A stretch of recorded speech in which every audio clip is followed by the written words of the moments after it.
Hello, नमस्कार, आदाब। एक बार फिर से तहे दिल से स्वागत है आप सभी का स्कैन इंस्टीट्यूट के इस यूट्यूब चैनल पे और आप देख रहे हैं स्कैन न्यूज़।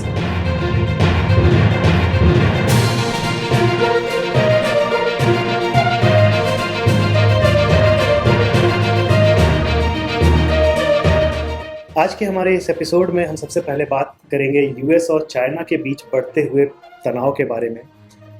इन दोनों देशों के बीच में जो लगातार बढ़ रही दूरियां हैं, एक दूसरे पर लगा रहे ये आरोप हैं, और इसी बीच कई ऐसे कदम उठा रहे ये दोनों देश जो एक दूसरे के हित में बिल्कुल भी नहीं है। उस बारे में हम थोड़ी सी बात करेंगे।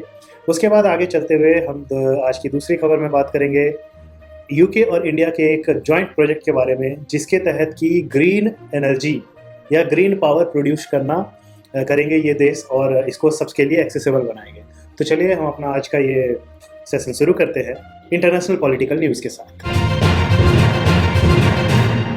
पिछले कुछ दिनों में यूएसए और चाइना के बीच संबंध काफ़ी खराब होते जा रहे हैं और ये सब शुरू हुआ था ट्रेड वार से। अगर आपको याद हो, कुछ दिनों पहले ही दोनों देशों ने एक दूसरे पर अरबों रुपए का आयात टैक्स लगा दिया था। उसके बाद कोरोना वायरस का इशू आया, जहां हमने खुलेआम अमेरिकी राष्ट्रपति डोनाल्ड ट्रंप को चाइना पर लांछन लगाते देखा, चाइना पर इल्ज़ाम लगाते देखा कि चाइना जो है उसने जानबूझ करके कोरोना वायरस ये फैलाया है दुनिया भर में। इस तरह के कई सारे एलिगेशंस हमने देखे चाइना पर लगते हुए यूएस की तरफ से। वही हाल फिलहाल में सबसे जो लेटेस्ट डेवलपमेंट इस कड़ी में हो रहा है, जो अभी न्यूज़ आई है ट्यूसडे को, चाइना ने हांगकांग एक्सट्रेडिशन पैक्ट यानी हांगकांग प्रत्यार्पण संधि खत्म कर दी है 3 देशों के साथ, जिनमें कि यूके, ऑस्ट्रेलिया और कनाडा शामिल हैं। न्यूजीलैंड ने कुछ दिनों पहले ही इस संधि को खत्म कर दिया था और यूएस ने भी ऐसा ही कुछ करने के संकेत दिए हैं। अब ये प्रत्यार्पण संधि जो है, ये एक्सट्रेडिशन पैक्ट है क्या?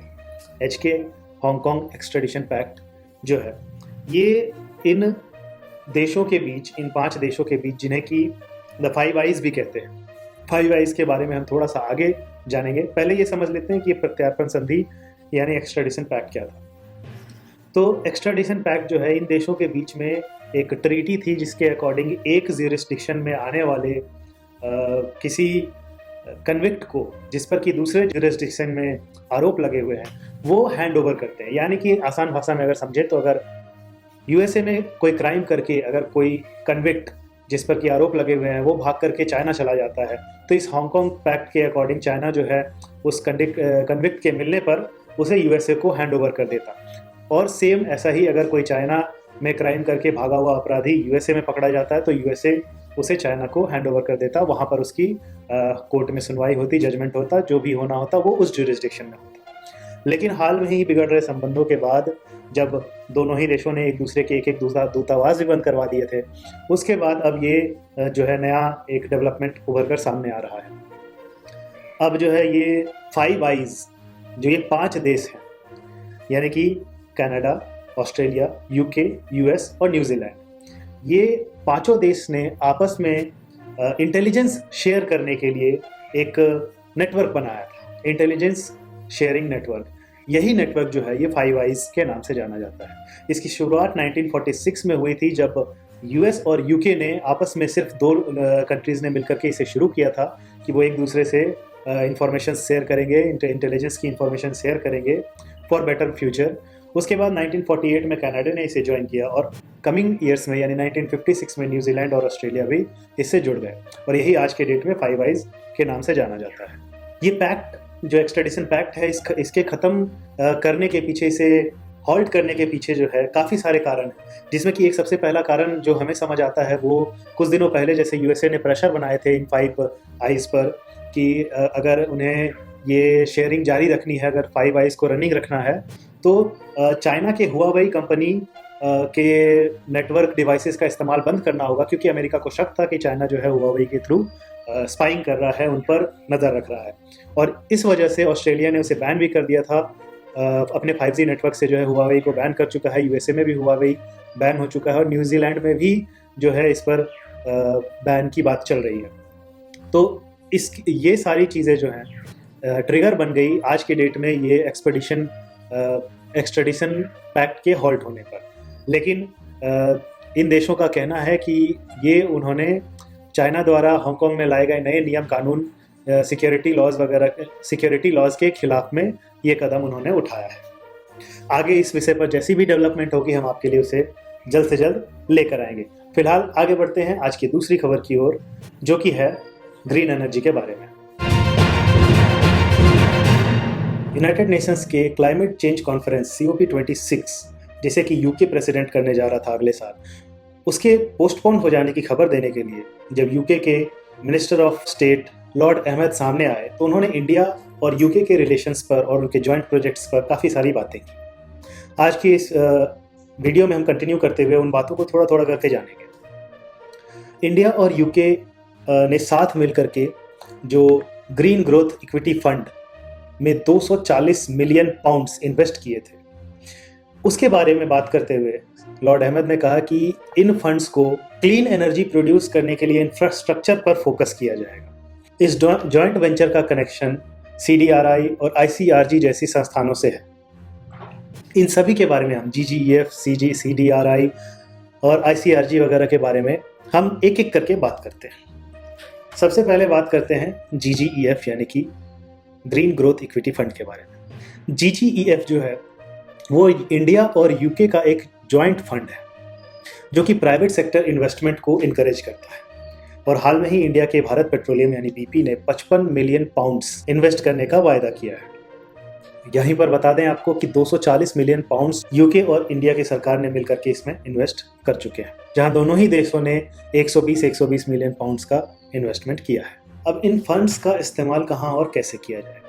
तो इन फंड्स को जो है प्राइमरली एकदम मेजरली जो है फर्स्ट हैंड रिन्यूएबल एनर्जी के ऊपर फोकस किया जाएगा। रिन्यूएबल एनर्जी, उसके प्रोडक्शन, एनर्जी के क्लीन ट्रांसमिशन और distribution, clean transportation, water treatment, air treatment etcetera, इन सभी चीज़ों पर जो है इस फंड्स को फोकस किया जाएगा। अब बात करते हैं यहाँ पर CDRI और ICRG का रोल कहाँ आता है। तो CDRI यानी coalition for disaster resilient infrastructure, ये इसका फुल फॉर्म हो गया। Indian prime minister Narendra Modi द्वारा 2017 में हैम्बर्ग के G20 मीट में इस CDRI का प्रपोजल रखा गया था। CDRI क्या है और इसका मेन मकसद क्या है? तो जब भी दुनिया में कहीं पर भी कोई डिजास्टर होता है, फ्लड आ गया, सुनामी आ गई, अर्थक्वेक आ गया, तो बहुत ज़्यादा क्षति होती है, बहुत ज़्यादा डिस्ट्रक्शन होता है इंफ्रास्ट्रक्चर का, जान का, लेकिन इसको रीगेन करने पर उतना कहीं पर भी फोकस नहीं है। तो CDRI जो है उसका प्राइमरी फोकस यही रहेगा कि बेस्ट फैसिलिटीज़ जो अवेलेबल है दुनिया भर में उनको इकट्ठा करना, पूल करना और उनका फोकस करना ऐसे इंफ्रास्ट्रक्चर को डेवलप करने के लिए जो कि इन डिजास्टर्स के रेजिलिएंट हो, मतलब उन्हें रजिस्ट कर सके। अगर अर्थक्वेक आ रही है तो ऐसी इंफ्रास्ट्रक्चर बनाई जाए, ऐसी बिल्डिंगें बनाई जाए जो कि आसानी से अर्थक्वेक में ना गिर जाए, ऐसी बिल्डिंगें बनाई जाए जो अगर थोड़ा बहुत बाढ़ भी आ जाए तो उसे झेल जाए, उसमें ख़राब ना हो, बर्बाद ना हो, टूटे। इसी गोल के साथ CDRI का प्रपोजल जो है वो लेकर के आया गया था G20 मीट में। और इसी तर्ज पर ICRG यानी infrastructure for climate resilient growth in India, ये भी एक ऐसी बॉडी है जो कि डिजास्टर नहीं बल्कि क्लाइमेट चेंज के रेजिस्टेंस को विथस्टैंड करने के लिए, सह पाने के लिए जो है इंफ्रास्ट्रक्चर को रीशेप और डेवलप करने पर केंद्रित है, यानी कि फोकस्ड है। अभी तक ICRG ने इंडिया में बिहार, उड़ीसा जैसे स्टेट्स में काफ़ी काम किया है लोकल लेवल पर, ताकि वहाँ लोकल डेवलपमेंट ऐसा हो पाए कि क्लाइमेट चेंज को वो रेजिस्ट कर सके, विथस्टैंड कर सके। इसके साथ साथ ही ICRG का गोल जो है वो ग्रीनरी को वापस लाने का भी है, जिसमें कि स्कूलों और रिसर्च लैब इत्यादि इन सब चीज़ों को जो है रीशेप किया जाएगा, रीमॉडल किया जाएगा उनमें, ताकि ग्रीनरी जो है वो वापस लाई जा सके। जो जंगलों को काट करके अर्बनाइजेशन हो गया है और ग्रीनरी कम होती जा रही है, उसे भी रिकवर करने का प्लान जो है ICRG के अंदर में आ रहा है। तो इसी के साथ हम हमारा आज का ये वीडियो यहीं पर समाप्त करते हैं, लेकिन नॉलेज ख़त्म नहीं हुआ है, हम आपके पास रोज़ आते रहेंगे। कल भी इसी समय हम आपके पास फिर से आएंगे। तो आपको क्या करना है, अपने दोस्तों में इस वीडियो को शेयर करना है, इस वीडियो को लाइक करना है और हमारे चैनल को सब्सक्राइब कर लेना है बेल आइकन के साथ। तो इसके साथ हम विदा लेते हैं, तब तक के लिए tata, bye bye, take care.